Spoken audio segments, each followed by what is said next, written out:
Baby surprise ನನಗೆ ಗೊಂಬೆಗ ಇಬ್ರಿಗೂ ready surprise. Wow ಏನ್ ಬೇಬಿ ಸ್ಟೋಲರ್ ಕ್ರಾಡಲ್ ಕ್ಯಾರಿ ಕೋಟ್ ಆಗಿ ಡೈಪರ್ ಬೇಕು ಇದನ್ನೆಲ್ಲ ತರಿಸ್ಬಿಟ್ಟಿದೆಯಲ್ಲ ಬೇಬಿ. ಬೇಬಿ ಹೆಂಗಿದೆ ಸರ್ಪ್ರೈಸ್? ಬೇಬಿ ಸರ್ಪ್ರೈಸ್ ಅಂತ ಸೂಪರ್ ಆಗಿದೆ ಬೇಬಿ. ನನಗಂತೂ ಈ 4 ಐಟಮ್ ಸಕ್ಕತ್ತಾಗಿ ಆಗುತ್ತೆ.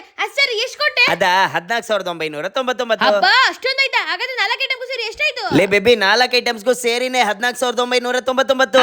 ಏನ್ ಹೇಳ್ತಿದ್ದೆ ಬೇಬಿ? ಎಲ್ಲಿ ತರಿಸಿದ್ದು? ಅದೇ ಗ್ರೋ ಕ್ಲಬ್ ಅಲ್ಲಿ. ಇಲ್ಲಿ ಕ್ರೆಡಲ್, ಸ್ಟೋಲರ್, ಕ್ಯಾರಿ ಕಾರ್ಡ್ ಹಾಗೆ ಡೈಪರ್ ಬ್ಯಾಗ್ ಈ 4 ಕಾಂಬೋ ಸಿಗ್ತಾ ಇದೆ. ಕ್ರೆಡಲ್ಸ್ ನ ನೀವು ಒಂದು ರೂಮ್ ಇಂದ ಇನ್ನೊಂದು ರೂಮ್ ಗೆ ತುಂಬಾ ಈಸಿಯಾಗಿ ಮೂವ್ ಮಾಡಬಹುದು. ಇದು 6 ಲೆವೆಲ್ ಹೈಟ್ ಅಡ್ಜಸ್ಟ್ಮೆಂಟ್ ಮಾಡಬಹುದು. ಹಾಗೆ ಬೆಡ್ ಸೈಡ್ ಕೂಡ ಈಸಿಯಾಗಿ ಇಟ್ಕೋಬಹುದು. ಇನ್ನು ಸ್ಟೋಲರ್ ಅಂತೂ ಕಂಪ್ಲೀಟ್ ಲೈಟ್ ವೈಟ್ ಹಾಗೆ ಇದು 1 ಹ್ಯಾಂಡ್ ಕ್ವಿಕ್ ಫೋಲ್ಡ್ ಆಗುತ್ತೆ. ಇದನ್ನ ಎಲ್ಲಿಗೆ ಬೇಕು ಅಲ್ಲಿಗೆ ತುಂಬಾ ಈಸಿಯಾಗಿ ತಗೊಂಡು ಹೋಗಬಹುದು. ಇನ್ನ ಕ್ಯಾರಿ ಕಾರ್ಡ್ ಅಂತೂ 4-in-1 ಮಲ್ಟಿ ಯೂಸ್ ಆಗುತ್ತೆ. Car seat, rocker, carry card ಹಾಗೆ ಫೀಡಿಂಗ್ ಚೇರ್ ಆಗಿ ಕೂಡ ಯೂಸ್ ಮಾಡಬಹುದು. ಇನ್ನ ಡೈಪರ್ ಬ್ಯಾಗ್ ಅಂತೂ 4 ತರ ಯೂಸ್ ಮಾಡ್ಕೋಬಹುದು. Back pack, laptop bag, sling ಹಾಗೂ ಲಗೇಜ್ ಬ್ಯಾಗ್. ಇದರಲ್ಲಿ ಸ್ಪೇಸಿಯಸ್ ವಿತ್ ಡಿಫರೆಂಟ್ ಕಂಪಾರ್ಟ್ಮೆಂಟ್ ಇದೆ. ಈ 4 ಕಾಂಬೋ 25,000 ವರ್ತ್ ಇದು. ಡಿಸ್ಕೌಂಟ್ ಆಗಿ ಬರೀ 14,999 rupees ಗೆ ಸಿಗ್ತಾ ಇದೆ. ಇವಾಗಲೇ ಗ್ರೋ ಕ್ಲಬ್ ಗೆ ವಿಸಿಟ್ ಮಾಡಿ ಆರ್ಡರ್ ಮಾಡಿ. ಹಾಗೆ ಇದೆಲ್ಲ ಅಪ್ಗ್ರೇಡ್ ಕೂಡ ಮಾಡ್ಕೋಬಹುದು ಆಸ್ ಎ ಬೇಬಿ ಗ್ರೋ. ಹಾಗೆ ಆದಷ್ಟು ಈ ವಿಡಿಯೋನ ಪ್ರತಿಯೊಬ್ಬರಿಗೂ ಶೇರ್ ಮಾಡಿ. ಬೇಬಿ ಬೇಗ ಬರೆ, ಗೊಂಬೆ ಕಾಯ್ತಿದ್ದಾಳೆ. ಬಂದೆ ಬಂದೆ ಬಂದೆ. ಸರಿ ಬೇಬಿ ನೀನ್ ಎಲ್ಲಿಗೆ? ಗೊಂಬೆ ಜೊತೆ ವಾಕಿಂಗ್. ಏನು ಬೇಕಾಗಿಲ್ಲ ನಿಮ್ಮ ಮನೇಲಿ. ಮತ್ತೆ ನಾನೇನ್ ಮಾಡ್ಲಿ? ನೆನ್ನೆ ಪಾತ್ರೆ ತುಂಬಾ ಇದೆ. ನಾನು ಗೊಂಬೆ ಹೊರಗೆ ಹೋಗಿ ಬರೋಷ್ಟರಲ್ಲಿ ಪಾತ್ರೆ ತೊಳೆದು ಬಿಡು.